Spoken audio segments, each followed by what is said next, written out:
in this time of civil unrest, one phrase that stands more than anything to me, and I'm not going to say Black Lives Matter, it's united we stand, divided we fall.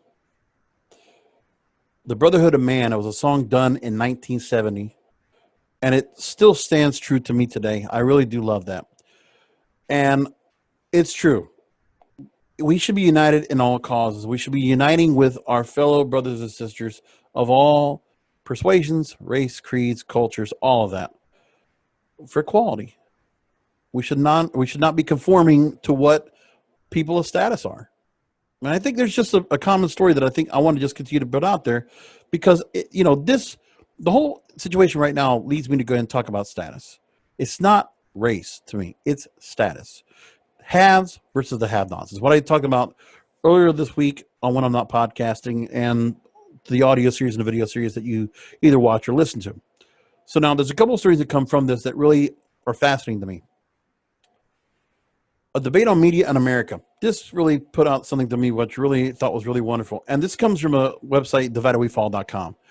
And they're also represented with a new app that I'm going to talk about a little bit later on that I'm not being paid for, but I think I love the fact of confronting media bias and being able to get proper reporting and proper representation of everything that's going on in our world.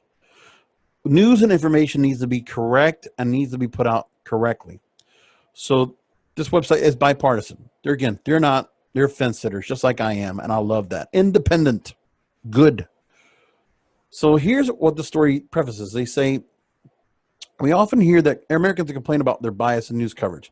People around the country often want the facts, but our media outlets achieve higher ratings through partisan coverage.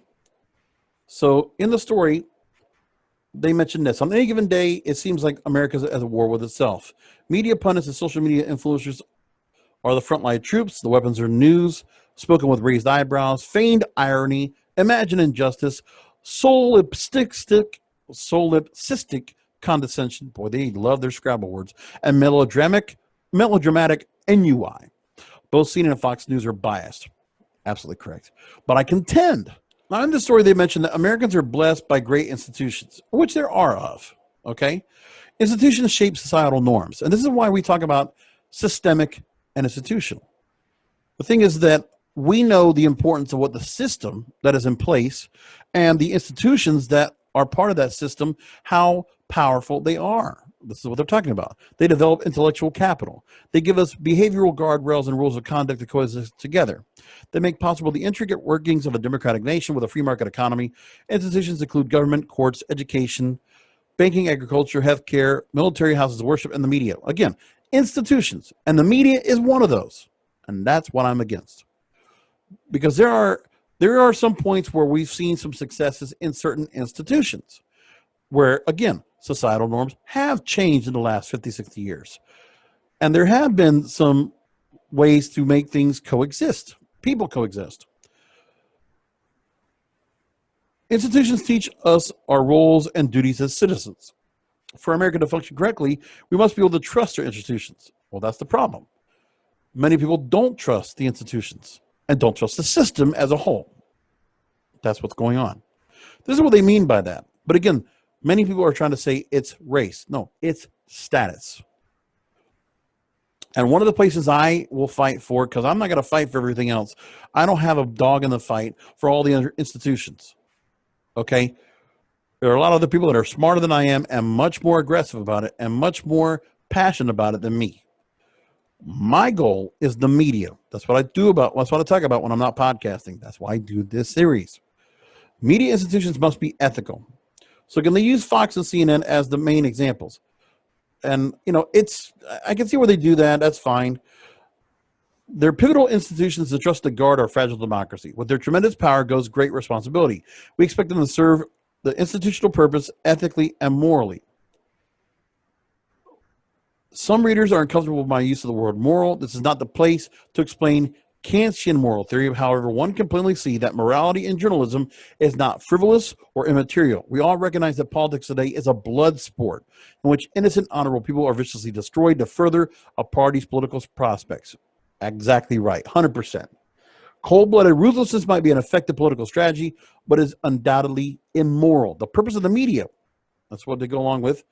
Aristotle taught the value of things is measured by how well they fulfill their telos, or purpose.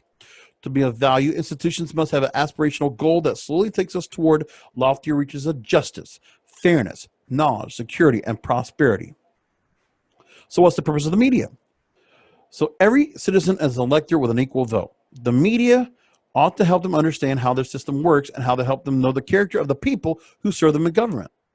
And this writer says, I do not care if CNN or Fox News has a left or right bias, as long as they exercise their power to persuade in an ethical, moral manner. Well, here's what's going on. They're not. And I'll tell you what, that's why I don't watch them. This person's trying to go ahead and defend, at least try to go ahead and make the argument to go ahead and keep watching because of their presence and the, again, what access they have to the institutions. That's why they are more important than anything else. But I'd rather go to somebody else that can give me a better perspective. And there are others that can reach out to the institutions in some other way, shape, or form. Or we do it ourselves. Plato's allegory of the cave. So they say now is Plato saw us as sitting as prisoners in a cave lit by a fire. The shadows on the wall were all we ever saw, and we accepted those shadows as truth. But the shadows were not the truth. They were an illusion. A few enlightened souls went out of the cave into the sunlight and saw the truth. Some back into the cave to tell the others. The prisoners who stayed in the cave were angry and threatened to kill them. So again, we're seeing shadows on the wall. The whole story is never told. There's always bias. There's always, and this is from all the mainstream media that does it. All of them. And that's what happens. And if we want to preserve American democracy, they say we need ethical and moral media institutions. Amen. The only way we can hold them to account is to change the channel when they let us down. And I do that. When ratings go down, they pay attention. No, at this point, they're not. They're not going to do it at all. And that's what's more important than anything else. I think, it's got to be understood. You can't trust the media to do this anymore. Maybe there was a time 20 years ago you could have done that. Now you can't do it anymore. It's time to go ahead and go to the citizen journalists, the crowdfunders, the people that are on YouTube and social media that are reporting on the street, on the ground coverage. And one of the places I want to go and talk about that really does a good job that I've been looking at recently, because if I want to go ahead and watch particular news coverage, that's fine. So I want to go somewhere where I can actually watch it. Now, I'm making no money off of this, but one of the stories I thought was really good was there's a new app called Ground.news. I just want to make that point. Go look for it. Ground News, it's available for Android and Apple subscribers. Or, if you want to go to your Google Play Store or Apple Store, you can actually find it. I love this on here. It's a former NASA space engineer that put this together, and her name's Harleen Kaur. I love what she's doing, and she decided to go and put this together. She said that she was concerned about the news stories that came across her Facebook and Twitter feeds. The platforms do not train consumers to know what news is and what is not. And it started mainly as a personal problem for her and her co-founder. So now they decided to go ahead and solve the problem, empowering customers or consumers who may not have the media training or media literacy to understand the bias and information in the news they read. So now the app is what people can download on their phone. It will examine more than 50,000 news sources.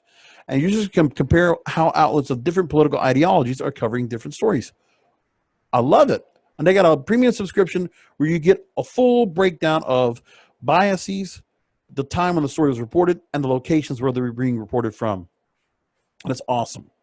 And you can see which stories, okay, they might be left-leaning, mostly left-leaning sources that are reporting on it, center, and right. And the thing is, even put it down to even more directional. Far left, left, center, right, far right. They do it for you. Or leaning left, leaning right. I love it. So everything from Vice to Breitbart, everything from Vox to Daily Mail, everything from TMZ to USA Today. It's all in there. And I love it. And I can see all the coverage, everything. And then I can look at all the coverage and see the stories where there might be some other parts of the story that are not being told in another story. And that's what actually helps out. So I like the fact to have the wide world view and actually listen to different opinions. Because the thing is, most importantly, is Ground News actually tells you the story, who, what, when, where, and why in a snippet. And they say, okay, this is what the story is. In so many words, here's a summary. You want to know more about it from the perspective that fits for you? Here you go. Here's 30 stories. Same story. Check it out. That's the way I want my news.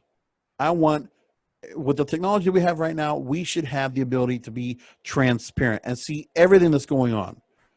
And then we could trust in the people that we know that are actually doing really good reporting.